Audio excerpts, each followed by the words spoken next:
Bank Indonesia mewaspadai potensi kenaikan suku bunga Bank Sentral Amerika Serikat pada 17 Desember mendatang. Sentimen negatif jelang rapat The Fed menyebabkan koreksi nilai tukar rupiah yang cukup dalam. Kemarin rupiah ditutup melemah 0,93% ke level 14.123 per dolar Amerika. Posisi Bank Indonesia cukup terjepit dalam memutuskan posisi BI rate bulan ini. Pasalnya kurs rupiah terus melemah menjelang rapat Komite Pasar Terbuka The Federal Reserve.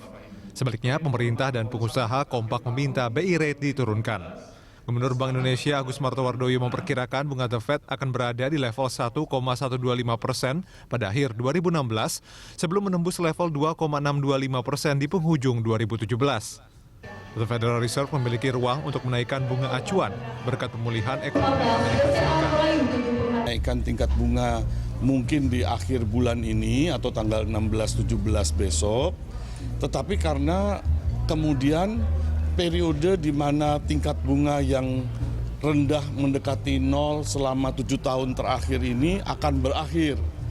Dan setelah itu Amerika akan secara berkala menyesuaikan tingkat bunganya mungkin per kuartal dan akhirnya bunga yang tadinya 0,25 itu nanti akan menjadi 1 sampai 1,125 di akhir tahun 2016. Terus nanti naik lagi menjadi 2,625 di akhir tahun 2017. Sementara itu, Bank Indonesia mencatat nilai tukar rupiah terhadap dolar Amerika Serikat telah terkoreksi sebesar 12% di sepanjang tahun ini.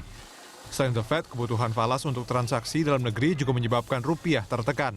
Terjadi ekses permintaan dolar Amerika Serikat rata-rata hingga 44 juta dolar Amerika per hari. Meski demikian, rupiah tidak melemah sendirian. Sejumlah mata uang negara berkembang juga terkoreksi cukup dalam, seperti ringgit Malaysia yang terkoreksi 21%, Brasil 42%, dan Turki 24%. Sebelumnya, Wakil Presiden Yusuf Kala terus mendorong Bank Indonesia untuk mempertimbangkan penurunan suku bunga acuan untuk menggairahkan sektor usaha nasional. Wapres berharap bunga kredit sektor produktif berada di level 12 hingga 13%. Dalam jangka pendek, BI berjanji akan mewaspadai keputusan The Fed karena berpotensi memicu capital outflow dalam jumlah besar dari negara berkembang. Dari Utari, Tika Harahap, Berita 1, Jakarta.